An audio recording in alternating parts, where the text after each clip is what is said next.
ओम।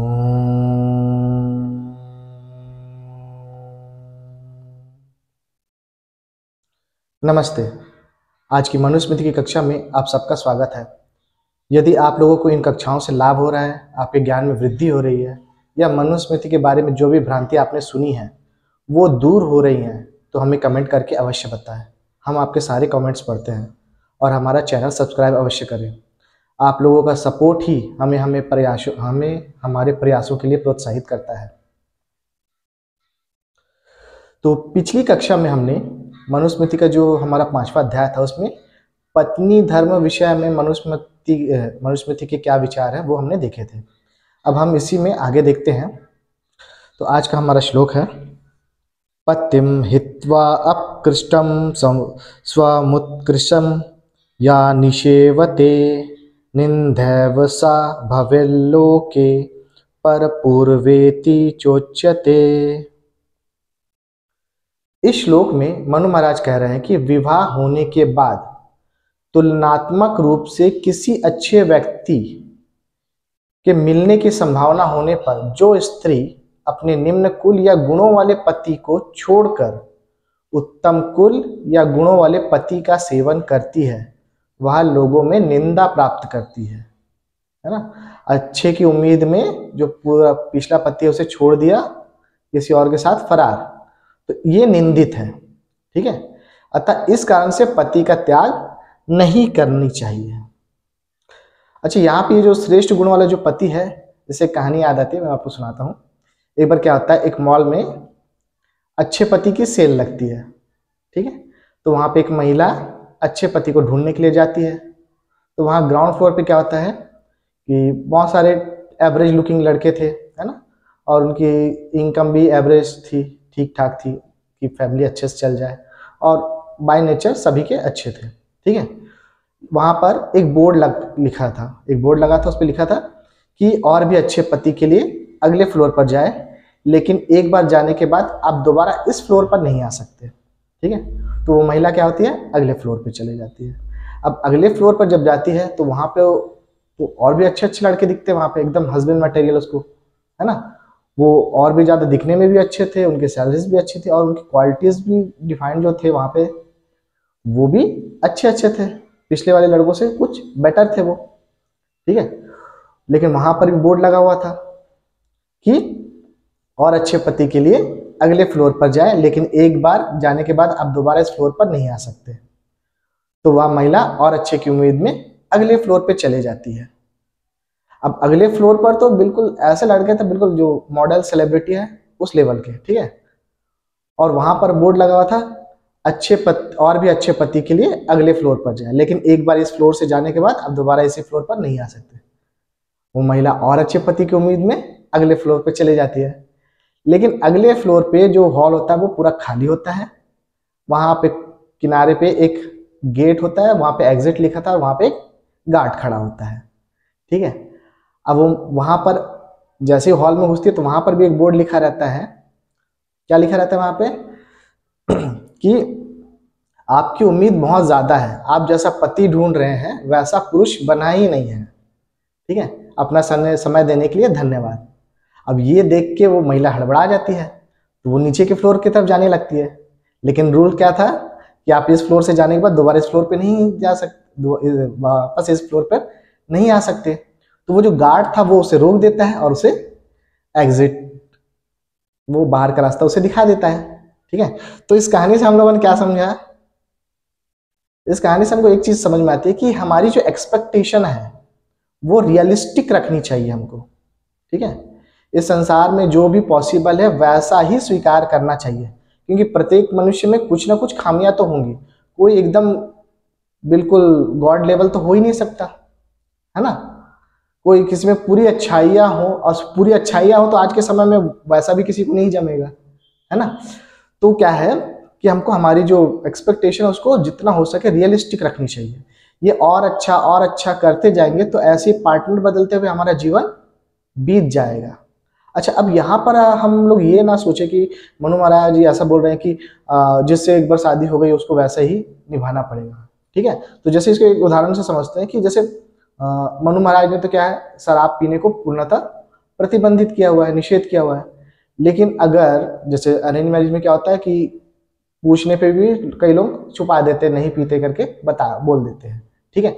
अब ऐसा अगर बात को छुपा के विवाह हो गया, ठीक, तो अगर बाद में पता चलता है कि वो लड़का बहुत ज़्यादा अल्कोहल लेता है और आके पीट रहा है अपनी पत्नी को, तो ऐसे स्थिति में आप बिल्कुल उसे छोड़ सकते हैं, है ना। और इसी तरह क्या होता है कि जैसे मनु महाराज ने जो तृतीय अध्याय था, हमारा तीसरा अध्याय, उसमें 8वें श्लोक में क्या बताया, विवाह के जिन लड़कियों को विवाह के अयोग्य बताई, उसमें एक गुण और बताया था कि उसमें अमर्यादित बोलने वाली कन्या, ठीक है। जैसे कोई लड़की क्या है कि बहुत ही ज्यादा घर में चिल्ला चिल्ला कर बात करती है, किसी को कुछ भी बोल देती है, घर का माहौल हमेशा बिगाड़ के रखती है, ऐसी कोई लड़की है तो वो विवाह के लिए वर्जित है। लेकिन अरेंज मैरिज में क्या होता है, जनरली जब लड़की देखने जाओ तो वो चुपचाप ही रहती है ना, धीरे बोलेगी। तो ये बातें उस समय तो छुपा ली गई, लेकिन बाद में अगर ऐसी कन्या आ गई, ऐसी कोई लड़की आ गई है, तो वो क्या करे, घर का पूरा माहौल बिगाड़ देगी, ठीक है, आपके घर की शांति भंग कर देगी। तो और आज के समय में तो अब तो आपका पूरा का पूरा फैमिली भी क्या है, न्यूज़ पे आ सकता है ना, कानून से ऐसी ताकतें मिली हुई हैं, है ना। तो ऐसी स्थिति में जितना जल्दी हो सके उससे पल्ला झाड़ लो, अलग हो जाओ ऐसी स्थिति में, ठीक है। तो ऐसी स्थिति में श्रेष्ठ होना ही अलग है। लेकिन अभी के समय में ये जो स्थिति आ गया है लिव इन वाला, और प्रेम प्रसंगों के कारण जो हो रहा है, ये गलत है, या फिर बोल सकते हैं कि ये अधर्मी है। जैसे आप लोग एक केस तो अभी रिसेंट वाला जानते हैं, राजा रघुवंशी वाला, है ना। अरे जब उस लड़की को किसी से इतना ज्यादा प्रेम था तो अपने प्रेमी से ही विवाह कर लेती, किसी अच्छे खासे लड़के का जीवन समाप्त करने का, उसके परिवार को बर्बाद करने का क्या क्या मतलब, है ना। ससुराल वालों पे झूठे डाउरी केस लगा देना या घरेलू हिंसा करना, जैसे अतुल सुभाष वाला केस हम लोग जानते हैं, है ना। तो इन सब का क्या ही मतलब, आपको नहीं रहना है उसके साथ, छोड़ो, जाओ, हटो, है ना। या विवाह से पहले ही बता दो कि हमारी ये शर्तें हैं, तो सामने वाला भी अपनी शर्तें बताया कि भैया हमको ऐसे ऐसे चाहिए, नहीं जमता तो मत ही करो। ये अच्छे खासे घर में शादी करने के बाद उनके पूरे घर की शांति बर्बाद करना, झूठे केसेस फाइल करना, है ना। अभी आप गूगल सर्च कर लेना कि जितने भी डाउरी केसेस होते हैं इंडिया में, वो 98% झूठे होते हैं। मैं तो सोच रहा था कि 30% 40% ऐसे होते हैं, 98%। तो फिर कानून तो पूरा गलत ही उपयोग किया जा रहा है इसका, ठीक है। अरे जब आपको कोई लड़का पसंद है ना, विवाह से पहले कोई आपको लड़का पसंद है, तो अपने लिए स्टैंड लेना सीखो, अपने माँ बाप को साफ साफ मना करना सीखो, है ना। अपनी पसंद उन्हें बताओ, उन्हें मनाने की कोशिश करो। अगर नहीं होता है तो शास्त्रों में तो राक्षस विवाह का भी ऑप्शन है ना। यो इस तरह से शादी करके चले गए और किसी एक अच्छे खासे परिवार को बर्बाद करने का कोई अधिकार नहीं है आपको, है ना। और यहाँ पर तो मुझे हंसी आती है उनके प्रेमियों की मूर्खता पर।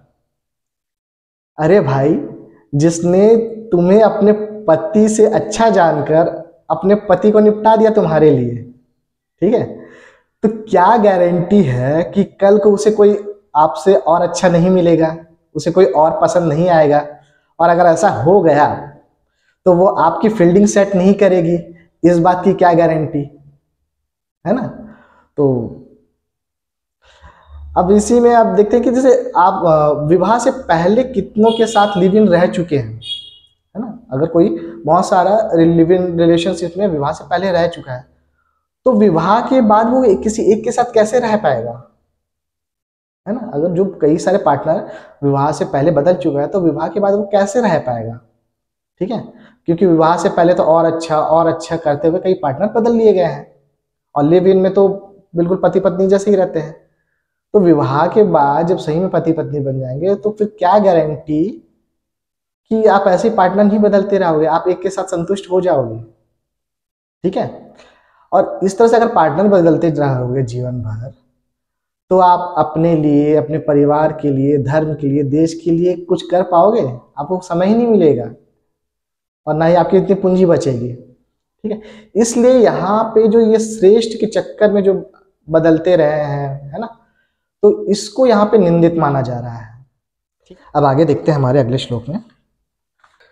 पतिम या नाभिचरति मनो वाग्देह संयता सा भृत्तलोक माप्नोति सिद्धिः साध्विति चोच्यते। इस श्लोक में मनु महाराज कह रहे हैं कि जो स्त्री मन, वाणी और शरीर को संयम में रखकर पति के विरुद्ध आचरण नहीं करती, ठीक है, अपने मन, वाणी और शरीर इनको कंट्रोल में रखते हुए पति के विरुद्ध आचरण नहीं कर रही है, वह क्या होगी, अपने पति को प्रिय होगी, है ना। तो उसी को बोल रहे हैं कि वह पति लोक अर्थात पति के हृदय में आदर का स्थान प्राप्त करती है और श्रेष्ठ लोग उसकी पतिव्रता या अच्छी पत्नी कहकर प्रशंसा करते हैं, ठीक है। अगर कोई स्त्री अपने हस्बैंड को खुश रख रही है तो ऑब्वियसली वो प्रशंसा के लायक तो है, ठीक है। अब ये बातें जो है माओ को अपने बेटियों को सिखानी चाहिए और बहुत सारी माएँ सिखाती भी हैं, और जो माएँ ऐसा नहीं सिखाती हैं उनकी बेटियां ब्रेकिंग न्यूज़ बना रही हैं अभी के समय में, है ना। इसलिए आज के समय में जो मनुस्मृति है सबको पढ़ना चाहिए ताकि एक अच्छा सुखी धर्मपूर्वक जीवन सब जी सके, है ना। खुद भी सुखी जिए, जिनके साथ जी रहे हैं उनको भी सुखी रखे और एक एग्जाम्पल बन पाए। अगर क्योंकि मनुस्मृति क्या है, एक धर्म अनुसार जीवन जीने की कला सिखाती है हमको, है ना। अब आगे देखते हैं। एवं वृतां सवर्णाम स्त्रीम द्विजातिः पूर्वमारिणीं देह ये दग्निहोत्रेण यज्ञ पात्रश्च धर्मवित्।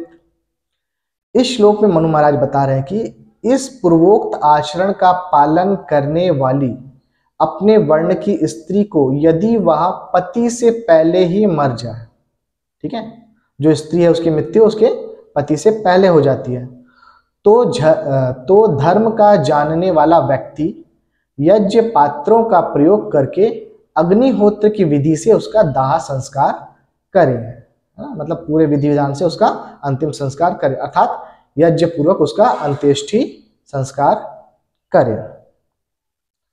अब आगे देखते हैं। अनेन विधिना नित्यं पंच यज्ञानेन हापयेत् द्वितीयमायुषो भागम कृतदारो गृहे वसेत्। इस श्लोक में मनु महाराज इस पूरे गृहस्थ आश्रम विषय को क्या कर रहे हैं, कंक्लूड करते हुए बता रहे हैं कि गृहस्थ जो है इस पूर्वोक्त विधि के अनुसार रहते हुए, मतलब जो हमारा चतुर्थ अध्याय था और पंचम अध्याय था, इसमें जो गृहस्थों के बारे में जो बताया है उस हिसाब से जीते हुए पंचयज्ञ हमको बताए थे, है ना। ऋषि यज्ञ, देव यज्ञ, ब्रह्म यज्ञ, अतिथि यज्ञ और बलि वैश्वदेव यज्ञ, ये जो 5 यज्ञ थे इसको कभी ना छोड़े और आयु के दूसरे भाग मतलब 50 के एज तक, ठीक है। और अगर आज के समय में देखें तो लोग रिटायरमेंट तक, है ना, आयु के दूसरे भाग तक अर्थात 50 वर्ष तक विवाहित होकर अर्थात विवाह उपरांत स्त्री सहित घर में निवास करें, ठीक है। अब इसके आगे जो हमारा अगला अध्याय होगा वो होगा वर्णाश्रम और संन्यास आश्रम के विषय में, ठीक है। तो आज की कक्षा को हम यहीं विराम देते हैं। आज की कक्षा आप लोगों को ज्ञानवर्धक लगी अथवा आपके कोई प्रश्न या सुझाव हो तो हमें कमेंट करके अवश्य बताएं। वीडियो अच्छा लगा तो लाइक और शेयर करें। यदि आप हमारा वीडियो पहली बार देख रहे हैं तो चैनल को सब्सक्राइब करना ना भूलें। आगे आने वाली कक्षाओं के लिए नोटिफिकेशन ऑन करें। आप मनुस्मृति की पिछली कक्षाओं को भी अवश्य करें। पिछली कक्षाओं के लिए प्लेलिस्ट लिंक डिस्क्रिप्शन में दी गई है। आज की कक्षा को इतने ध्यान से सुनने के लिए आप सभी का आभार। ओम नमस्ते। आज की कक्षा आप लोगों को ज्ञानवर्धक लगी अथवा आपके कोई प्रश्न या सुझाव हो तो हमें कमेंट करके अवश्य बताएं। वीडियो अच्छा लगे तो लाइक और शेयर करें। यदि आप हमारा वीडियो पहली बार देख रहे हैं तो चैनल को सब्सक्राइब करना ना भूलें। आगे आने वाली कक्षाओं के नोटिफिकेशन के लिए बेल आइकन को प्रेस करके ऑल में सेट करें।